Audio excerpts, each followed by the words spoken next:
एक सवाल जो हर इलेक्शन साइकिल में, हर ग्लोबल समिट के बाद और हर टीवी डिबेट में वापस आ जाता है। इंडिया चाइना को बीट कर सकता है? और हर बार जवाब कॉन्फिडेंट होता है, हाँ बिल्कुल। पर असली सवाल ये नहीं है कि हम कॉन्फिडेंट क्यों हैं। असली सवाल ये है, क्या हम प्रिपेयर्ड भी हैं या नहीं। हम प्राउड होने में तो कहीं वीक नहीं है, हम इमोशनल स्लोगन्स में बहुत स्ट्रॉन्ग भी हैं। पर जब बात प्रिपरेशन की आती है तब कंपैरिजन थोड़ा साइलेंट हो जाता है। एक तरफ हम विश्व गुरु बोलते हैं अपने आप को, दूसरी तरफ दुनिया की सप्लाई चेन अब भी एक ही कंट्री के ऊपर टिकी हुई है, चाइना। और यहीं से ईगो और एग्जीक्यूशन के बीच का गैप दिखता है। चाइना को बीट करना मतलब उसे नीचा दिखाना नहीं, चाइना को बीट करना मतलब है चाइना पर डिपेंड ना रहना। और ये एंगल हम अक्सर अवॉइड कर देते हैं क्योंकि ये अनकंफर्टेबल है। चाइना का सिस्टम स्टेट पावर पे खड़ा है, गवर्नमेंट डिसाइड करती है कि कौन सा सेक्टर जीतेगा। जी जिनपिंग के चाइना में कंपनीज पॉलिसी के साथ नहीं चलती, पॉलिसी कंपनीज को चलाती है। इसलिए चाइना फास्ट है, पर इसलिए चाइना रिस्की भी है। इंडिया का सिस्टम मार्केट प्लस डेमोक्रेसी पे खड़ा है।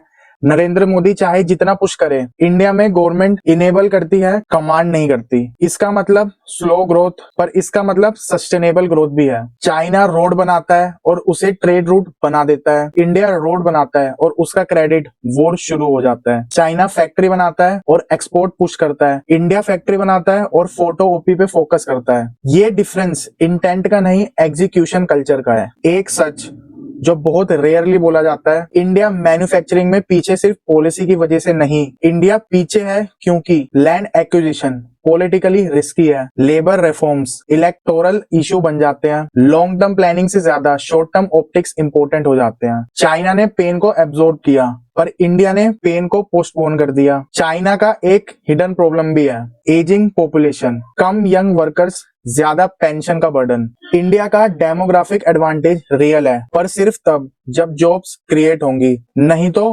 पॉपुलेशन डिविडेंड, पॉपुलेशन प्रेशर बन के रह जाता है। ये रेस सिर्फ चाइना के अगेंस्ट नहीं है, टाइम के अगेंस्ट भी है। सच को शुगर कोट नहीं करते, चाइना अभी भी आगे है, हाई एंड मैन्युफैक्चरिंग में, इलेक्ट्रॉनिक सिस्टम में, बैटरीज, ईवी, सोलर डोमिनेंस में और एक्सपोर्ट डिसिप्लिन में भी। चाइना सप्लाई चेन कंट्रोल को जियोपॉलिटिकल वेपन बना चुका है, इंडिया अभी सीखने वाली स्टेज में है कैसे सप्लाई चेन बनाई जाती है। इंडिया का बिगेस्ट एडवांटेज सिर्फ टैलेंट नहीं है, इंडिया का बिगेस्ट एडवांटेज है ट्रस्ट डेफिशिएंट का एब्सेंस। वर्ल्ड अगर चाइना से डरता है तो वहीं वर्ल्ड इंडिया से कहीं ना कहीं एक्सपेक्टेशन जरूर रखता है। ये सॉफ्ट पावर मेजरेबल नहीं होती, पर लॉन्ग टर्म में डिसीजिव जरूर होती है। गवर्नमेंट बोलती है इंडिया ऑल्टरनेटिव है, मीडिया बोलती है चाइना फिनिश्ड है। दोनों स्टेटमेंट कन्वीनियंट है, पर दोनों इनकम्प्लीट भी। चाइना फिनिश नहीं, चाइना फ्लोड है। इंडिया रेडी नहीं है, इंडिया प्रोमिसिंग है।